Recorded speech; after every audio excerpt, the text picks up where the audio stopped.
जय नमः। श्रीपादवल्लभ नरसिंह सरस्वती श्री गुरु दत्तात्रेयाय नमः। श्री गणपति सच्चिदानंद सद्गुरुभ्यो नमः। दत्तात्रेय समारंभं नृसिंहादिक मध्यमां सच्चिदानंद पर्यन्तां वन्दे गुरु परम्परां। गणपति गुरुमेकं सच्चिदानंद रूपं विबुध निवह सेव्यं योग मार्गाधिरूढं शरणमुपगतानाम् आर्तिसङ्घाद्रिवज्रं मम हृदय निवासं भक्ति नम्रो नमामि। वसुदेव सुतं देवं कंसचाणूरवर्तनं देवकी परमानन्दं कृष्णं वन्दे जगद्गुरुं। जय गुरुदत्त। सन्तुष्टः यदृच्छालाभसन्तुष्टः यदृच्छालाभसन्तुष्टः द्वन्द्वातीतो विमत्सरः द्वन्द्वातीतो विमत्सरः द्वन्द्वातीतो विमत्सरः द्वन्द्वातीतो विमत्सरः समः సిద్ధావసిద్ధౌ చ స కింద సావత్తు దా కింద దాలు రెండు చోట్ల కూడా మహాప్రాణాలు. సమసిద్ధావసిద్ధౌ చ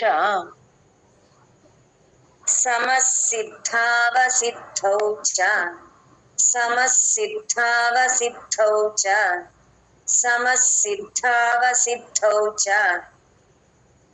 కృత్వాపి న నిబధ్యతే ధా మహాప్రాణం ధా కింద యావత్తు కృత్వాపి న నిబధ్యతే कृत्वापि न निबध्यते कृत्वापि न निबध्यते कृत्वापि न निबध्यते యదృచ్ఛాలాభసంతుష్టః ద్వంద్వాతీతో విమత్సరః यदृच्छालाभसन्तुष्टः द्वन्द्वातीतो विमत्सरः यदृच्छालाभसन्तुष्टः द्वन्द्वातीतो विमत्सरः यदृच्छालाभसन्तुष्टः द्वन्द्वातीतो विमत्सरः సమసిద్ధావసిద్ధౌ చ కృత్వాపి న నిబధ్యతే समसिद्धावसिद्धौ च कृत्वापि न निबध्यते समसिद्धावसिद्धौ च कृत्वापि न निबध्यते समसिद्धावसिद्धौ च कृत्वापि न निबध्यते యదృచ్ఛాలాభసంతుష్టః ద్వంద్వాతీతో విమత్సరః సమసిద్ధావసిద్ధౌ చ కృత్వాపి న నిబధ్యతే यदृच्छालाभसन्तुष्टः द्वन्द्वातीतो विमत्सरः समसिद्धावसिद्धौ च कृत्वापि न निबध्यते यदृच्छालाभसन्तुष्टः द्वन्द्वातीतो विमत्सरः समसिद्धावसिद्धौ च कृत्वापि न निबध्यते यदृच्छालाभसन्तुष्टः द्वन्द्वातीतो विमत्सरः समसिद्धावसिद्धौ च कृत्वापि न निबध्यते यदृच्छालाभसन्तुष्टः द्वन्द्वातीतो विमत्सरः समसिद्धावसिद्धौ च कृत्वापि न निबध्यते यदृच्छालाभसन्तुष्टः द्वन्द्वातीतो विमत्सरः समसिद्धावसिद्धौ च कृत्वापि न निबध्यते यदृच्छालाभसन्तुष्टः द्वन्द्वातीतो विमत्सरः समसिद्धावसिद्धौ च कृत्वापि न निबध्यते यदृच्छालाभसन्तुष्टः द्वन्द्वातीतो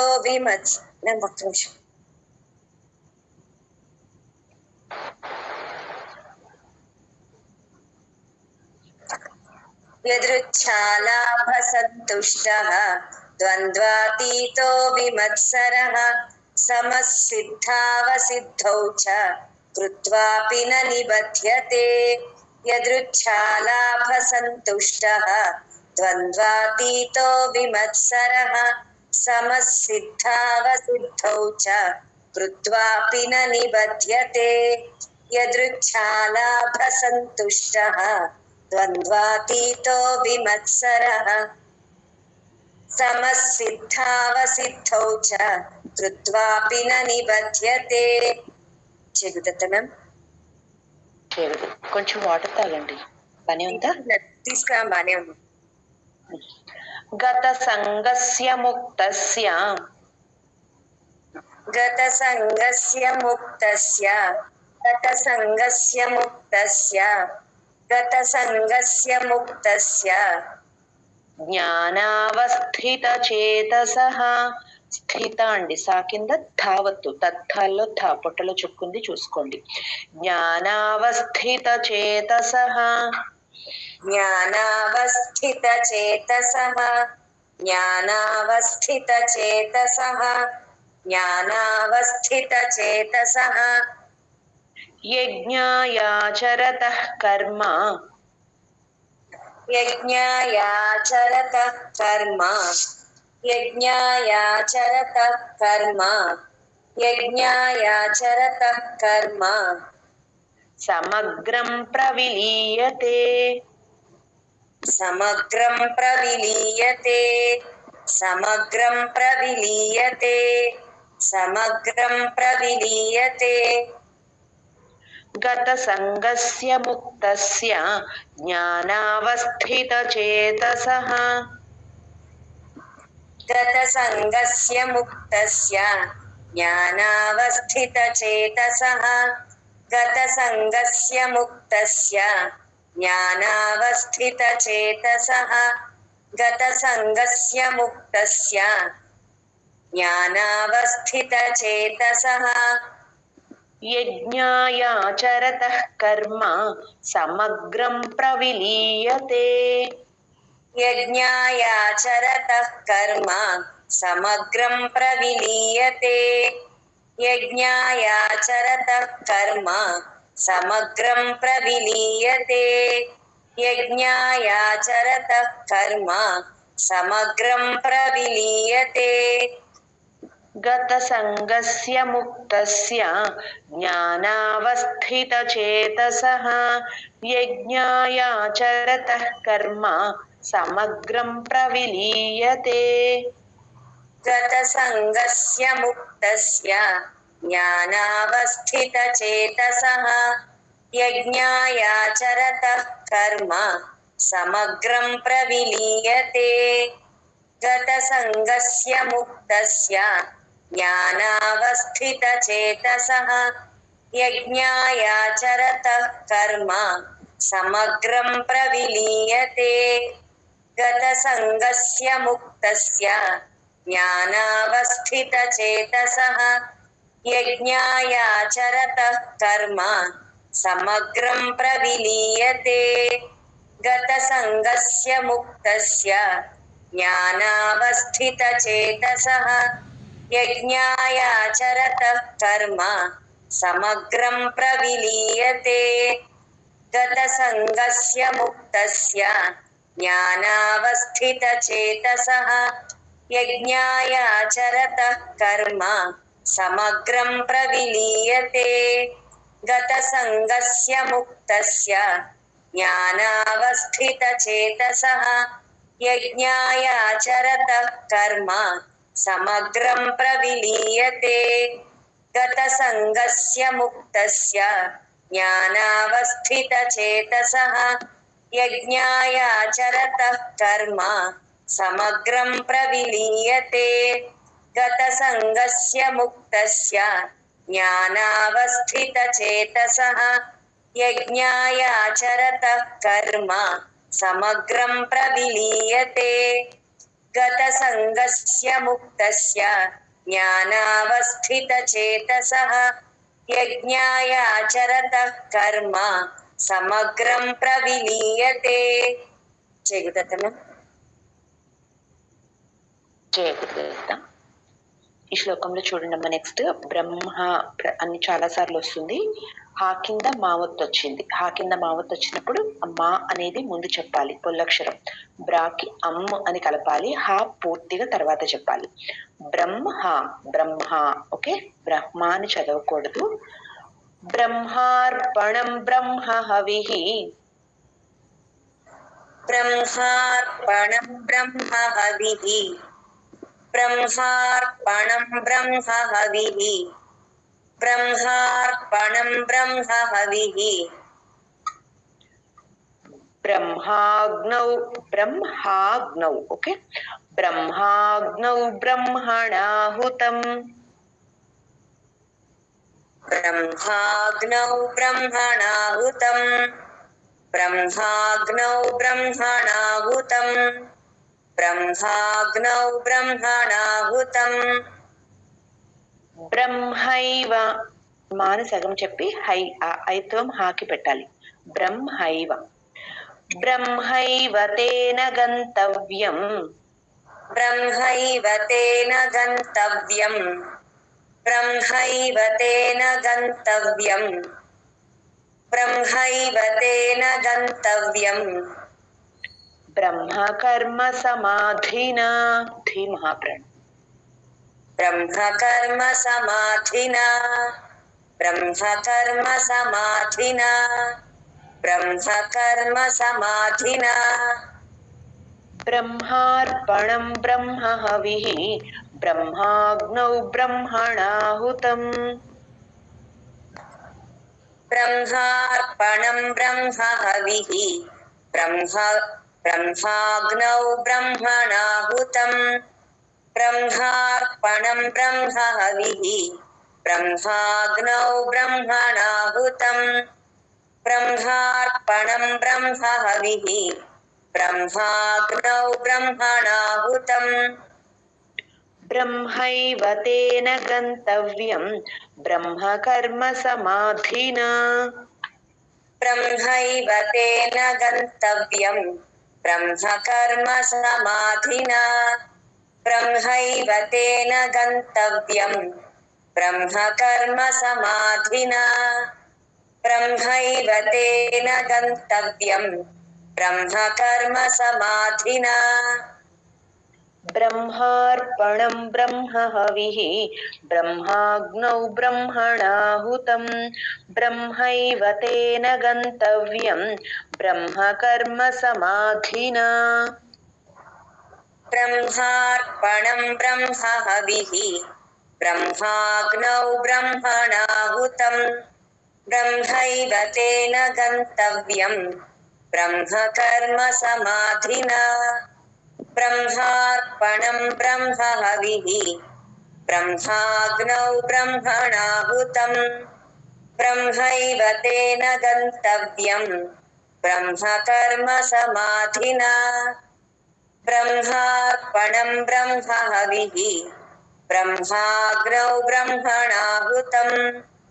బ్రహ్మైవ తేన గంతవ్యం. బ్రహ్మ కర్మ సమాధినా. బ్రహ్మార్పణం బ్రహ్మ హవిః. బ్రహ్మాగ్నౌ బ్రహ్మణాహుతం. బ్రహ్మైవ తేన గంతవ్యం. బ్రహ్మ కర్మ సమాధినా. బ్రహ్మార్పణం బ్రహ్మ హవిః. బ్రహ్మాగ్నౌ బ్రహ్మణాహుతం. బ్రహ్మైవ తేన గంతవ్యం. బ్రహ్మ కర్మ సమాధినా. బ్రహ్మార్పణం బ్రహ్మ హవిః. బ్రహ్మాగ్నౌ బ్రహ్మణాహుతం. బ్రహ్మైవ తేన గంతవ్యం. బ్రహ్మ కర్మ సమాధినా. బ్రహ్మార్పణం బ్రహ్మ హవిః. బ్రహ్మాగ్నౌ బ్రహ్మణాహుతం. బ్రహ్మైవ తేన గంతవ్యం. బ్రహ్మ కర్మ సమాధినా. బ్రహ్మార్పణం బ్రహ్మ హవిః. బ్రహ్మాగ్నౌ బ్రహ్మణాహుతం. బ్రహ్మైవ తేన గంతవ్యం. బ్రహ్మ కర్మ సమాధినా. చెగుతత్తన